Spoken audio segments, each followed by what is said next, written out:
Why hello there my fellow students and professors. It is I, Professor Bok Choi of Greatmaw Monastery. Fire Emblem Three Houses is my first Fire Emblem game. Well, I did play that mobile game, Fire Emblem Heroes. Okay, my first mainline Fire Emblem game. And oh boy, what a game to be my first! I've just been so captivated by this game. I've been dying to talk about this game, but I have no one to talk to. All my friends are far behind me in the story, so I don't want to spoil them. And I don't want to go on Reddit threads in fear of spoilers. So here I sit in my lonely Fire Emblem corner. But before I could make a video on this amazing game, I had to at least get up to the time skip. As I feel like the time skip is a major point in the game, and I need to at least see what is beyond that, and how the game changes with it. And after playing about 40 hours, I've finally reached that point. But let's rewind a bit.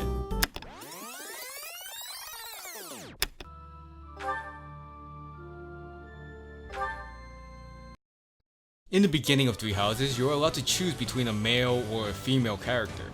I chose the female MC because the male just looks plain boring. Now both MCs are emotionless like a plank of wood, and that even factors into the story. This is pretty much the only face that MC will ever make. Happy, sad, anger, there is no soul in these eyes. What I find amazing about Three Houses is that a lot of your choices do matter, or at least they feel like they matter. I don't really know if they actually matter, as I have not seen any other routes, but my route, it definitely gives me the feeling like they matter. The three houses in Three Houses refer to the three kingdoms of Fodlan. The nobles and commoners from these lands come to study at Greatmaw Monastery's Officers Academy program. They're placed into different houses based on the region they hail from. At the start of the game, the main character runs into the house leaders, who are the heirs of their respective regions. And right away, they start trying to recruit me to join their armies or whatnot. And like, damn, I just met y'all. Buy me some gifts or invite me to a tea party before you try and recruit me. Everyone just wants a piece of me, and it's very flattering. Hell, I saved these three from a bandit attack, and then the Archbishop of Greatmaw just gave me a job. That's pretty much the start of the game. Oh, and there's apparently a weird child with no memories living in the empty void of my head. Whatever. Anime. Well then, I guess it's up to me to guide you from now on, right? You can call me Sothis. Three Houses, like all Fire Emblem games, are a tactical RPG. But what makes this Fire Emblem different is that it is like Fire Emblem X Hogwarts. You get to teach and guide your students. So lecture your students, cook meals with them, have a heart-to-heart with them, and even host weird and somewhat awkward tea parties. What? Professor. I see. Professor. Yeah. And above all, teach these younglings to murder sinners in the name of the church, for the goddess. And that's how it goes for a good chunk of the game. Pretty normal school stuff. You also have an opportunity to recruit other students into your house. You'll have to improve certain skills and stats, so they want to learn from you. I started off with the Black Eagles, whose house leader is Edelgard. They're from here. Now the real meat of the game is the support scenes. This is where you can learn more about your students and their backstories and personalities. So you want to copy me, is that it? And what's a copy do with the original? Replace it! Well, I've got you figured out. I won't just sit back and take it.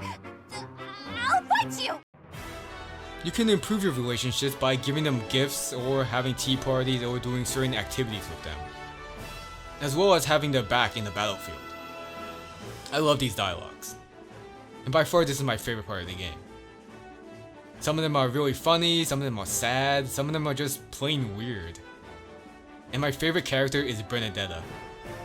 She's shy and reclusive, but she's so precious. And hyper paranoid. She constantly thinks people are trying to murder her.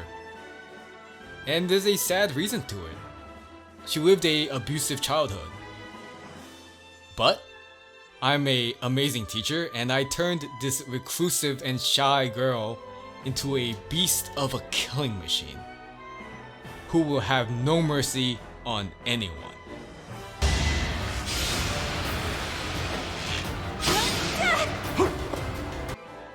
You can also have these heart-to-hearts with other people not in your party.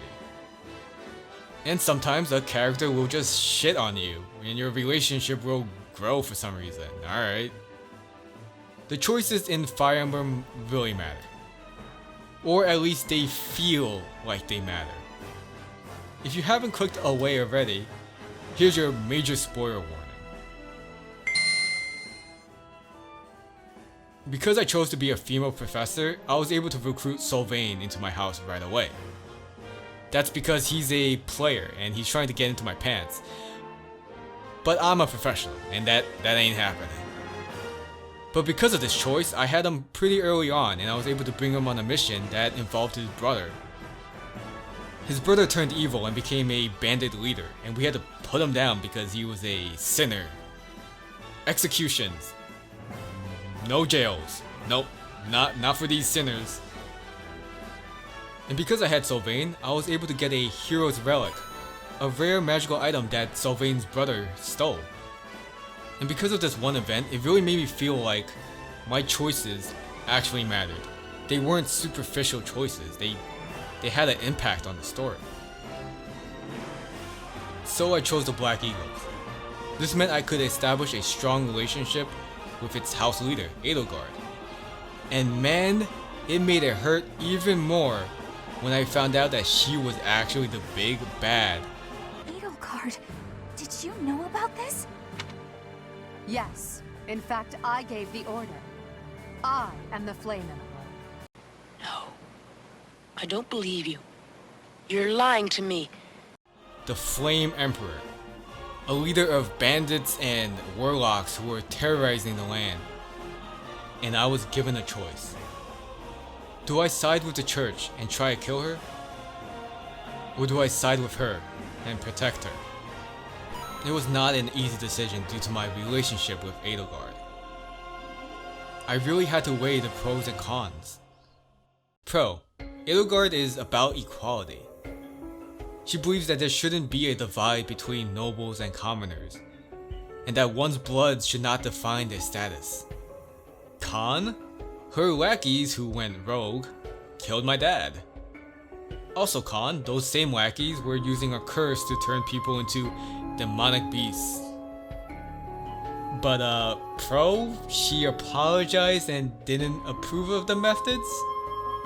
I guess that makes everything okay?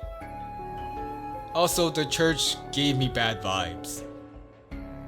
Ordering teenagers to go kill bandits and sinners in the name of the church? Those kind of bad vibes. I ultimately sided with Edelgard. Good thing I did, because the Archbishop is apparently a freaking scary ass dragon. So, this is the choice you have made. You are just another failure.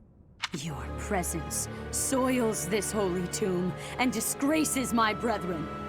I will not allow one who would lend our enemies strength to wield the power of the goddess Sothis.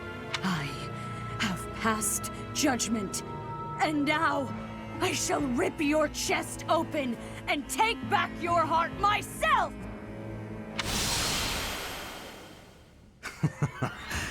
That must be the Immaculate One. I was so relieved that I did not regret my choice. I guess I'm fighting against the church now. Even though I don't regret my choice, I still feel bad. A civil war just began. I had to fight my friends who didn't side with me. Oh, poor Flame. She's so precious, but I had to fight her now. And I'm pretty sure I killed a child.